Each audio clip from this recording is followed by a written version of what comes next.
everybody. How's it going today? Awesome, me too.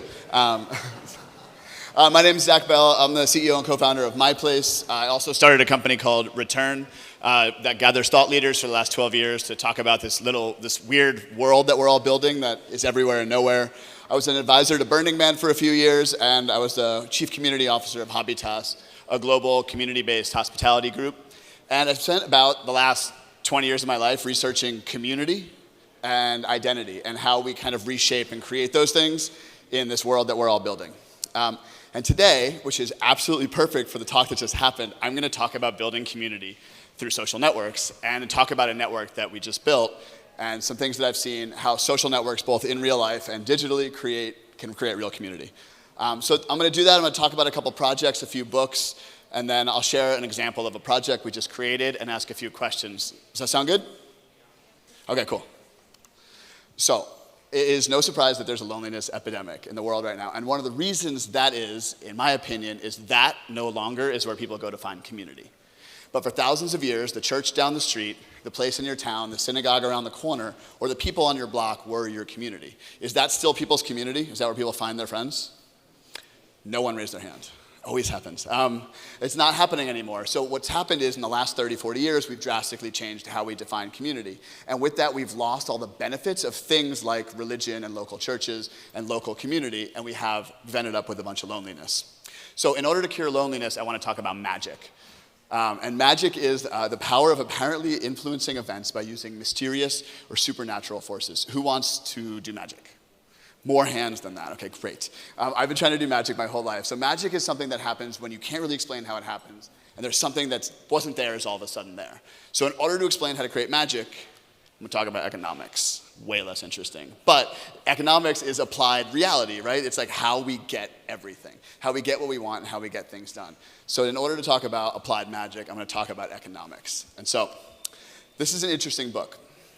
This is not the title of the book still. This is the first press of the title. It's called The Gift, Imagination and the Erotic Life of Property. Sounds sexy, but it's an economics book. And this book was interesting. So when I used to work with Burning Man, we hosted a conference in 2012 called the Burning Man Philosophical Symposium. Everyone heard of Burning Man, right? That's cool. It worked. And at the Burning Man Philosophical Symposium, I asked the founders of Burning Man, I said, could you, this is global arts culture connecting the digital world. Kevin Kelly said Burning Man is the internet come manifest in a physical location. Burning Man's this thing that influenced all the great founders and technologists of the modern internet movement. And I was like, can you give me some books? What are the books that you recommended? And they gave me a bunch of economics books. I was like, that's weird. I thought I was going to get rave books. But I think you get those in Berlin instead. And the one book that they all agreed on is they said, you need to read the book, The Gift, Imagination, and the Erotic Life of Property. We read this book and wrote the 10 Principles of Burning Man. The 10 Principles of Burning Man are things like radical inclusion. And they said the most important principle of the network, of the community they built at Burning Man, is gifting. And so I want to go back to the title of this book, because this is going to be a little bit of what I talk about, and I'll talk about some real life examples. So I want to break down the title, Imagination and the Erotic Life of Property. So there's this book from an Oxford professor called Imagined Communities, and it's all about the communities that we live in the world are all made up. They're all imagined. Berlin is an idea. Germany, America, all the things that you're part of, the religions you're part of, they're all just made up ideas, imagined communities that we imagine together. You all following me, yeah? And so how do these things come into reality? Well, he argues that property and things and the way that things move create an eros. They have an erotic way of imagining things together. And I'll give an example of erotic life of property, how we trade things, how we give people things, and how we share or how we sell can actually create reality. So there's two worlds of different economic transactions. One is profit-based exchange or a market-based exchange. This is when we buy and sell things. And the other one is a gifting or a sharing exchange. That's when you give something to someone, you share something with somebody else. And these are two radically different types of transactions. To illuminate that, I want to talk about the same book. Has anyone here ever given someone a book? Right? It's a pretty cool feeling, you get inspired by something. You're like, wow, that book really touched me. Like you write something in it, you're like, I want you to have this. I want you to feel that same thing. And that person takes that book and it's like, that's the book that Zach gave me. And that person reads the book and they get inspired by the book. And they give it to their mom. And their mother gets excited about this book that they got from their son, that got from this guy at this tech conference in Berlin, and so on. If you scale that transaction culturally, that book is magic. Like you don't want to lose that book. It's tattered, it's worn from people you love. It's become so much more. When you share something with somebody and you gift things and you continue to move things, they continue to become more, right? If I were to sell you that same book for more than I paid for it on Amazon because I signed it, and then you sold that book to your mom for a little bit less than you paid for me, and then your mom tried to sell it, her broke son got ripped off by some guy that she sold a book to, and it's a piece of shit, and I don't want this book anymore, you throw it away. When you sell something, the energy of the item is designed to be consumed in the transaction, right? There's no personality. When I share something with you, we form a bond. We create a connection. If I sell you the thing, the money is designed to kill the transaction. So in ancient worlds and ancient tribes, all things flowed. Nature is abundant, right? Like there's no scarcity of food in the jungle. It's food, it's abundant, it flows. But modern society and capitalism prioritizes progress around this magic of sharing and selling. If you were to scale, like the ancient tribes, they would share everything, they would gift everything. They didn't know about possessions and ownership. We all know this old story, right? They weren't bartering, they were just living abundantly.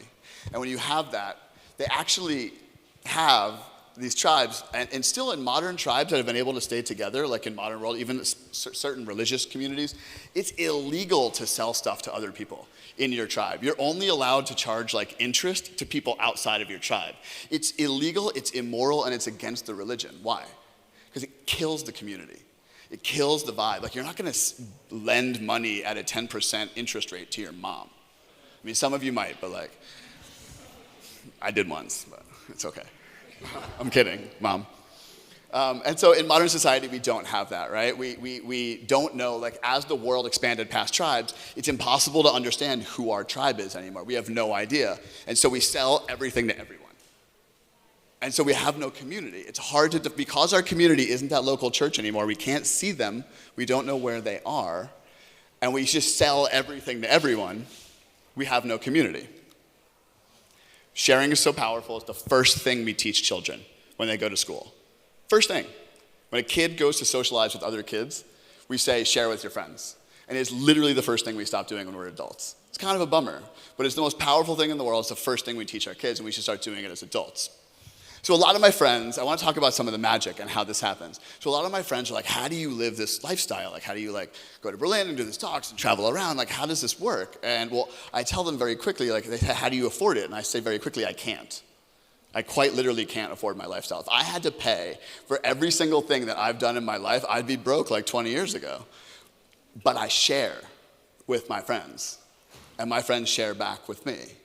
And that's the magic of building community. And what we have to do in this modern world is share more with more people. Like we have to figure out and just share freely and give so that we can create a lot more magic. This is the rules of sharing, and I'll talk to you about a project that we just did that was pretty cool about sharing. You have to give freely. You cannot have any expectation of return. As soon as you have expectation of return, it's a transaction and it's an exchange, and you're expecting something in return, magic dies. And you have to trust the process.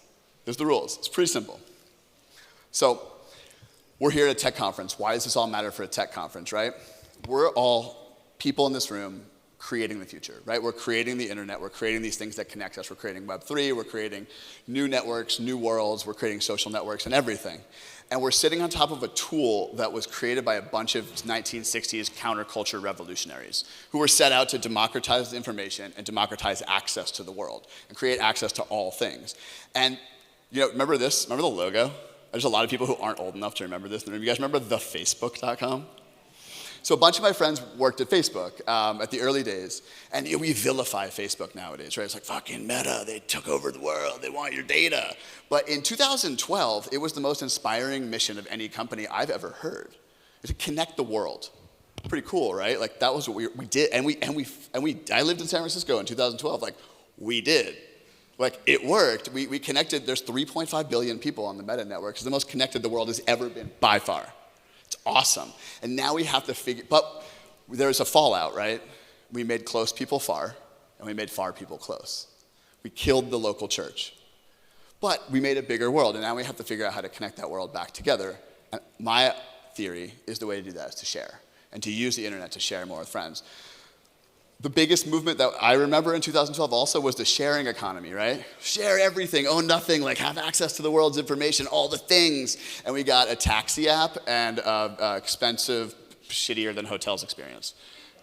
I use Uber to get here, and I used Airbnb to stay in places when I need a villa somewhere. I get it, they're awesome, but calling Airbnb home sharing is like calling Uber car sharing, right? Like we never got the sharing economy. We got these like big scaled marketplaces. But we were still learning how to use the internet, and now we're really good at it, right? We have these networks built. So to quote Larry Harvey, and then to share a little bit of a project, we are making possible today a way of life that people in the future will choose. And that's why we have conferences like this. That's why we come together in places like this, so that we can figure out how to build stuff that we can give to people that they can actually use and make the world that these internet revolutionaries that go to Burning Man made for us 30 years ago. So I want to talk about a story about a project that took over my life from sharing, as an example. So about 3 years ago, I was traveling constantly for work. I had a small flat in New York and a little apartment in Venice Beach, and they were empty always. And I didn't want to rent them on Airbnb. I didn't want strangers in my house, but I didn't want them to be empty. So I sat down over a weekend and made a Squarespace page, and I framed a Google Calendar and an Airtable form in it, and I sent the password to 100 of my friends. I was like, these are my places, this is what I pay for them, and this is when they're available. Let me know if you want to stay. If you can afford to cover some of my costs, great. If not, don't worry about it. In about a year and a half, there was 3,000 people on a global sharing culture, and we ended up, someone was like, oh, can my aunt join? She's looking for a place in New York. My buddy has a place, can I add my house? And it ended up in the New York Times as an alternative to Airbnb. And what was really interesting, what happened is all these internet strangers reached out and were like, I want to share my house, but not with your friends. I want to share my house with my own friends. And so we were like, oh, interesting. So we took a cue from like Meta, we made My Friends a group, and we let people auth their contacts. And so now we show you places to stay based on the people that you know around the world, like using social networks to help people find their friends around the world and actually share things. And it went nuts over the last year. So we got 20,000 people in 40 countries, we had 4,000 houses, we had 10,000 stays. And the interesting part of the whole thing is 30% of the stays were non-financial. So people were, and if you look in the chats, as people got to know each other, the price was dropping and dropping. Oh, you're friends with Jim. Oh, you know what, just come stay. You know what, just watch my cat, water my dog. And we actually started to see real sharing start to happen based on real trust. And we don't allow any professionals, that's the rule. So there's no profiting allowed. We consider sharing anything that is cost covering or below. So if you want to pay my rent while you're in my house for a month, if you want to watch my dog, if you want to stay in my guest room, whatever, but no professional hosts allowed. And what we uncovered, which is I think important for anyone building on the internet today, is what trust is. You know, you could say like trust is like blockchain and how you like verify people on the proof of stake thing, but I think trust is who do you know that I know? And I think the internet's really good at figuring that out, right? We had anonymous reviews. Then we had real identity on Facebook. We had real identity plus reviews from strangers, which is like Uber. But like saying that reviews from strangers is real trust is like going on a date with somebody based on their Uber rating. It's like they're 4.6 or they've killed someone. Like those are like the two ways that you could do a review from strangers, you know? But real identity plus social connection, like who do you know that I know, helps me figure out if I trust you or not. So I want to finish with a little quote that I love from The Gift. So when gifts circulate within a group, their commerce leaves a series of interconnected relationships. And in its wake, a kind of decentralized cohesiveness emerges. So my offer to you is to share. And here's how I define community in the modern world. Since it's not the people who look like me, it's not the people who have the same religion I do, although the religion of no religion, which I think a lot of us are part of, it's not the same people that are near me, it's the people who I share with, who share back with me. And to build my community, I just keep sharing. Whether it's my house on MyPlace or my time or my services, that's how I define community. And that's how we create magic. And it's never been easier today than it is because of the networks that we have. So to wrap up, we created a group for Tech Open Air on MyPlace. And a bunch of people actually are staying in people's houses in Berlin through the community. So this group and anyone who is a part of the TOA community can share with other people I'm super passionate about community, identity, sharing, and if any of you have any questions, if I can help in any way, please let me know.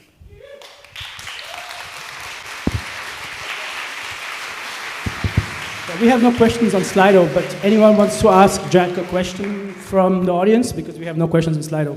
One question?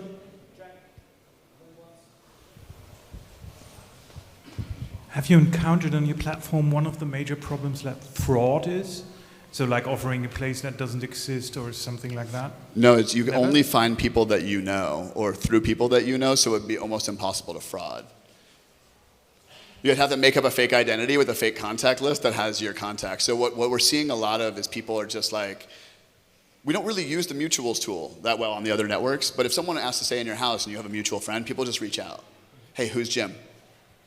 And we've actually, in 10,000 stays, we had 6 incidences. And all of them were a first-time person hosting somebody who forgot to hire a cleaner before they came home. So like I jumped on video at them. I was like, well, your house isn't trashed, but someone definitely slept in your bed. And you didn't have it changed. You know, and so people, there's so almost 0 incidences on the platform. And it's all been resolved through individuals and social contract. Thank you. But don't try yet, we're not ready.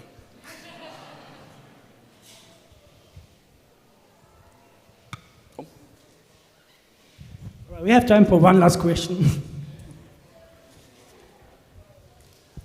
So you're talking about a sharing economy. So what's the economic interest behind all this? For us as a company? Yeah. So we've been, I mean, you know, the last speaker was like, don't trust the venture-backed startups that are just trying to make a great network. Well, we're a venture-backed startup. Our investors kind of believe that sharing with friends is something that should happen on the internet. Like sharing things with friends is something that they haven't figured out yet.